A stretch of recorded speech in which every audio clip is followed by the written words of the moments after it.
there, my name is Kelley Cody Grimm. And I'm Max Grimm. And we are Creative Actors Lab. What we want to do is just talk a little bit about how you can bring creativity into your everyday life.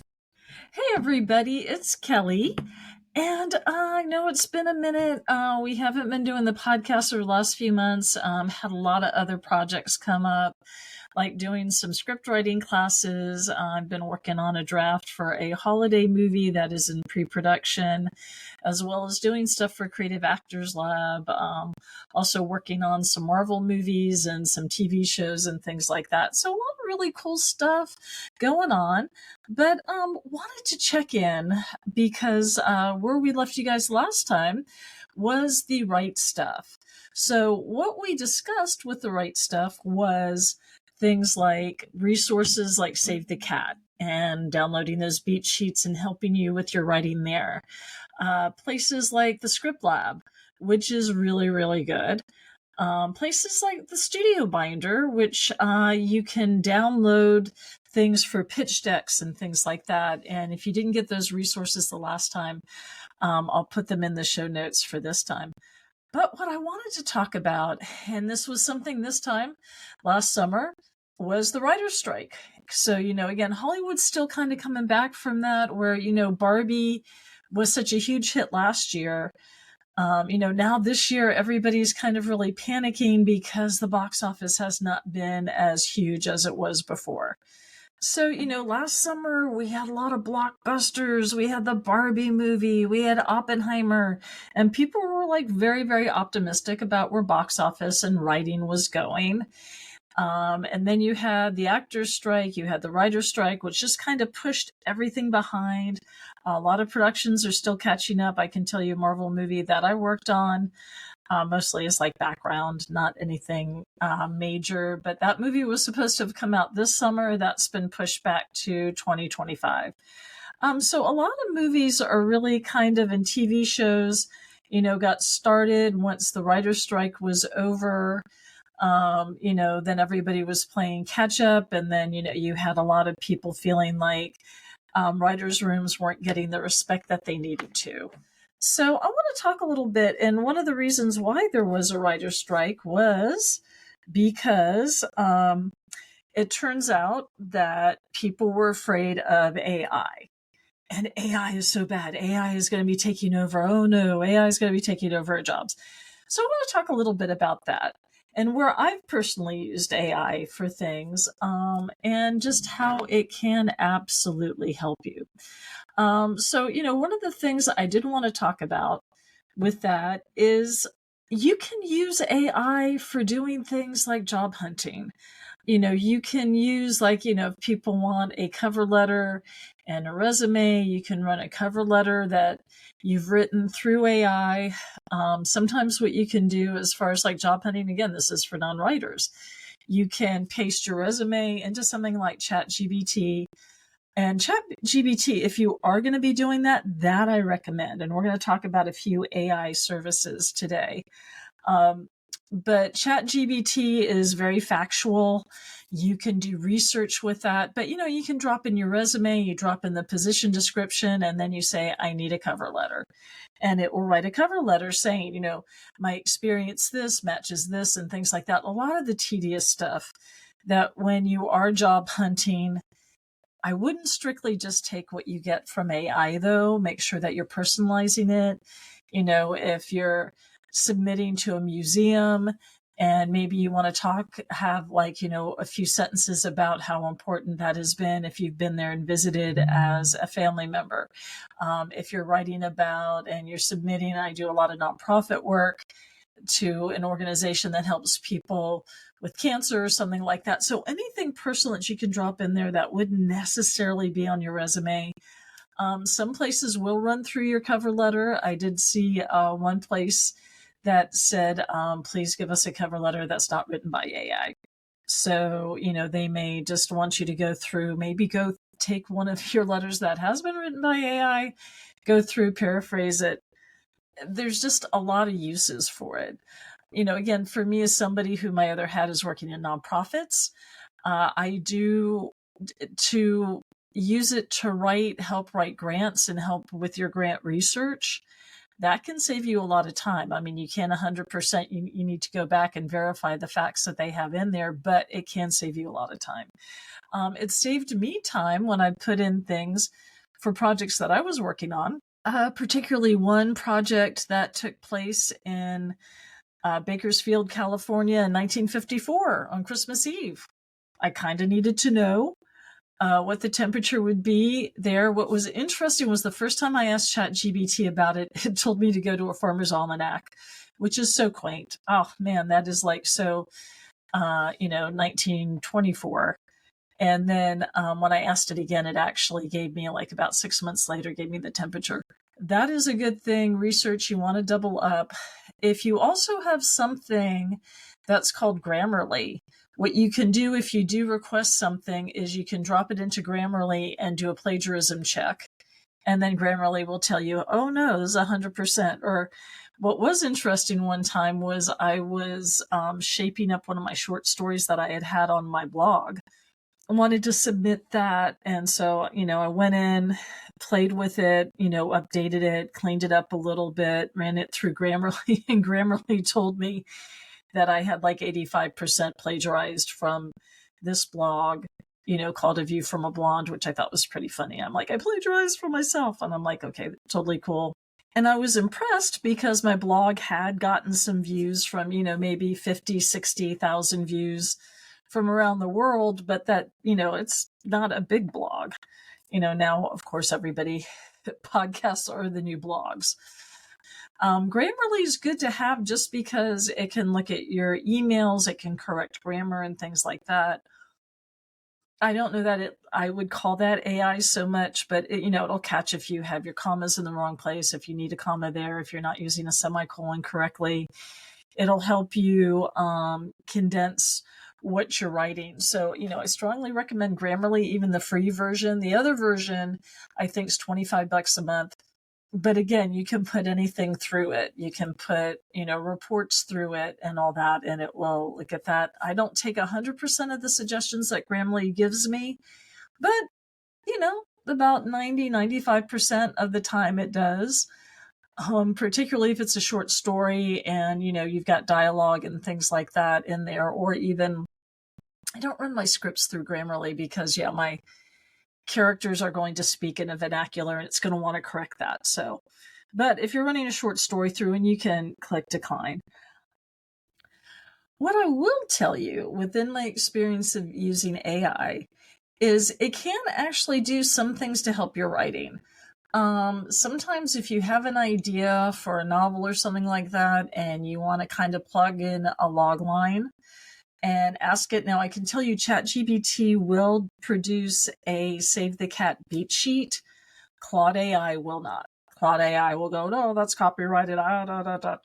So I thought that was interesting. So ChatGPT can, if you drop in a log line, it can give you that. I did that for a young adult novel. There were a couple of beats in there I think I would use as a suggestion, but the rest of it not. But I thought it was really interesting.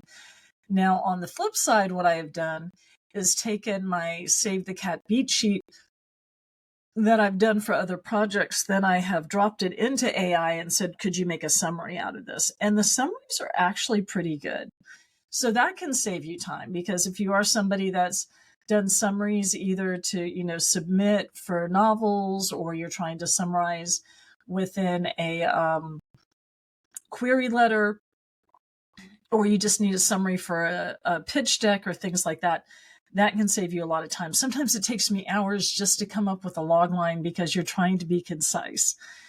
AI can really help you with that and just get you a little bit more focused. So in those cases, you're taking what you've already written and you're asking AI to help you with it.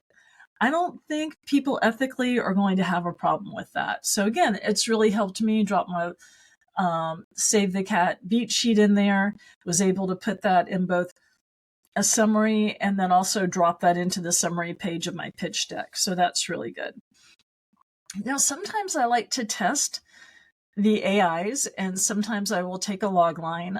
From those of you that don't know, My daughters and I, we have written a catalog of about 240, probably 250 monologues for people of all ages, from, 4-year-olds wanting 5-year-olds that want to do a monologue. And one monologue might be called I Want to Be a Slobber Monster. My daughter Amber, who's so gifted in that, will sit there and write a monologue about a 4-year-old that wants to be a puppy. Because, when we were that age, we were that fantastical. So, sometimes I've had people, request, when we first started doing stuff for 541 Productions in 2021, and it may have been COVID, everybody wanted medical drama. Ton of medical drama. Now everything's crime drama.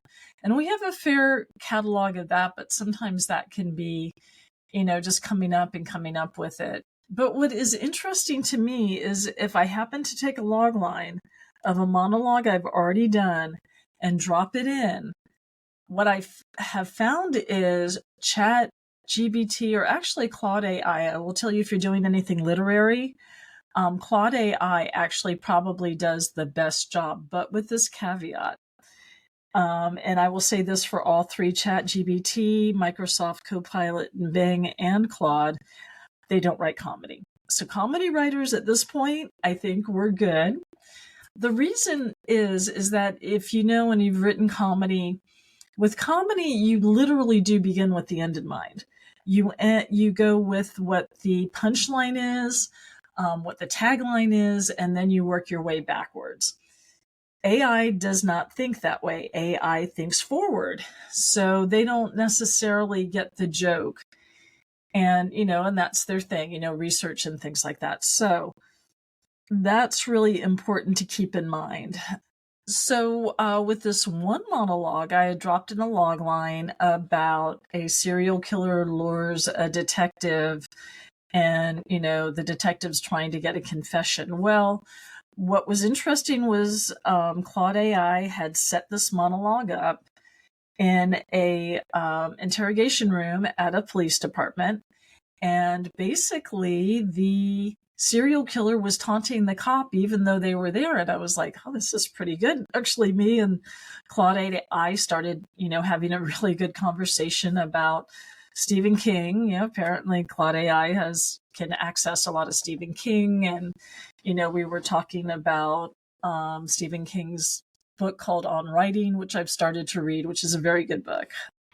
I really felt like that was helpful for me at that particular time, but I will give you an example of when I've dropped a log line, and I've noticed this over the last year and a half or so. But again, AI struggles with comedy because, again, comedy, you begin with the punchline or the tagline first, and then you work backwards, particularly if you're doing scenes. You want to know how it ends and do that. Whereas, I've written drama, of course.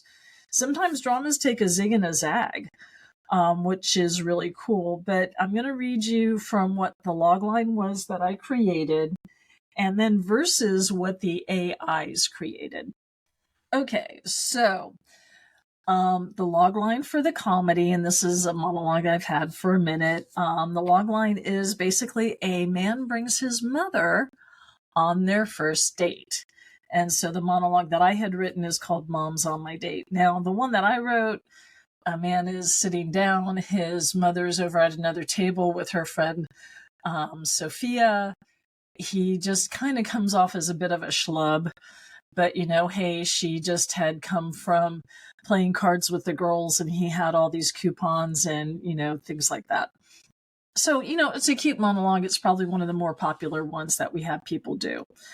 So when I put that same logline into ChatGPT, I'm going to just give you sample lines. And these are usually the beginning. And what I have noticed is when you do give them comedy lines, they will sit there and go, all right, sit back while I tell you the hilarious tale of X, Y, and Z. So from ChatGPT, it's like, all right, picture this. It's a first date, right? Candlelit dinner, romantic atmosphere, the whole 9 yards. And there I am, sitting across from the most amazing woman I've ever met. Everything's going great. We're laughing, we're vibing, and then in walks mother. Okay, so we're setting the scene. A lot of times in monologues as an improv, you kind of want to be in the moment. So this person's telling another person what happened. But again, I have had that sit back while I tell you, it's like, okay, a bad boss who thinks that they're a good manager explains to an underling how to manage people. And then I've had that come up from ChatGPT. It was like, sit back while I tell you the advice I got from a boss who probably had too much espresso. And again, it's like, well, so, human beings with a sense of humor. So that, with the logline, mom's on my date, that's what I got from ChatGPT. From Microsoft Copilot, again, we have another ladies and gentlemen gather around for a tale of love, awkwardness, and the one person who knows you better than anyone else, your mother. Again, not a strong setup, pretty much is telling me the punchline at the end. Claude AI, again, did a little better. What they did was, and I took this from about the middle, and there she is, looking stunning. I walked up to the table, clear my throat, and I say, "Hi, I'm Dave. It's so great to finally go on this date." And that's when I hear it. "Dave, sweetie, aren't you going to introduce me?" I turn around, and there's my mother, all dolled up and grinning from ear to ear. Now, that one's got a little bit more subtlety to it, I guess. That's a lot of times when you're asking to have them write for you. Something else I've noticed is that if you give them something like a rom-com or a romantic comedy, they tend, even though you're asking for a monologue, and I've noticed this with Claude, it writes it up like it is a short story. It was like, I walked in, I saw her, my breath was taken away, and then we sat down. She leaned over quietly and I said hello. And she said hello. And I'm like, okay, this really isn't a monologue. This is like a short story. I guess that's the sort of writing they want. But what I will tell you is sometimes, just as like you had that one group that said, send us a cover letter that's not written by AI. They can put it through tools and they can tell if it is written by AI. But what I do like just as a writer, if you can save time and have it go through and, clean up your logline, clean up your synopsis, make that a little bit clearer, put in character descriptions, and, just see what they can do. That stuff that you've already written. Me personally, from an ethical standpoint, I don't have a problem with that. If it's just helping me reduce the time that I'm taking to do things, if I'm setting up a pitch deck, if it's giving me a much cleaner, if I've written a synopsis, I drop it in and then they, clean it up or they give you other ideas. I actually am in a screenwriting group and one of the ladies in there had done like a post-Civil War adventure about finding gold, and I'll just leave it at that. And the first one, it was just so much. There were all these characters and everything in it. And then she had worked on it with her partner. And then when she ran it through Claude AI gave her some much simpler ideas. So in the beginning, it was so much easier to follow than like the 10 or 15 characters that she had introduced in like the first 10 or 15 pages or whatever. So it was a lot easier. I was more connected to the protagonist than I was with all these other characters, and that's something too, just to kind of keep in mind. But I think more than anything else, going and reading those old school books by somebody like Stephen King on writing, and I think it's just hit its 20, it may be over 25 years ago that he wrote it. But he's been around for a minute. He does talk about in the book about his own drug addiction, writing it. There are passages of that he doesn't necessarily remember writing, and he's very open about how all that was. But, I think the more, just as writers, just as we're talking about the right stuff, we do Monday night table reads. And the more that you as a writer and an actor, and it goes hand in hand, can read scripts, can be looking at interpretations and things like that, I think the much stronger performer you're going to be. that would be my takeaway with this, is give yourself the grace and some time. If you can actually pick up like a book, that's not, and I mean, this is handwritten, but an actual honest to goodness book that's maybe not online, just to kind of give your brain a little bit away from like all the blue waves and the blue light and everything. I'm trying to do that for myself now, just like, half an hour before I go to bed, let me just read a book, like you used to do in the day, in the old days, just to kind of, get your brain out of that, constant rhythm of looking at your phone or looking at your laptop. And I will tell you, I'm not always really good about that. Sometimes I stay up way too late writing because it's quiet. I know some people get up really early and write before they go to work. I mean, whatever your process is for you. For me, frankly, my right stuff is I need deadlines. So I belong to 2 critique groups. One does novels, one does screenplays. So like every 2 weeks, I'm writing something to submit for one or the other. That really helps me stay on track. I'm thinking I would not be nearly as far along in my writing as I am if I didn't have the deadlines from the critique groups and then just the critiques. So, I know I had mentioned that in the last podcast, but if you can find a good critique group, a group of writers to look at your stuff, again, those human eyes, it means a lot. Hey, AI can access hundreds of thousands, millions of documents in a few seconds, but it's not the same as having a human connection and a human looking at it and saying, I just didn't get this. I didn't understand it. It had to be clear. Again, I had a screenplay last night that people looked through and they gave me some really good ideas. And I don't think they are ideas necessarily that AI could have come up with, but that there was that human connection. So let me leave you with that. Hopefully the next time we record, we'll have Max. I know he's got a lot of ideas that he wants to do for Creative Actors Lab, a lot of poetry and things like that.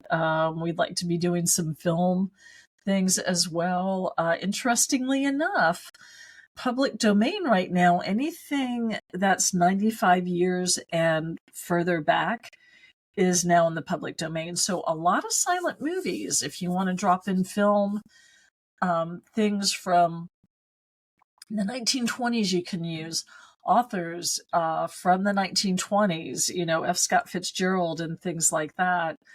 All that is in the public domain now, so you don't have to get permission to use it.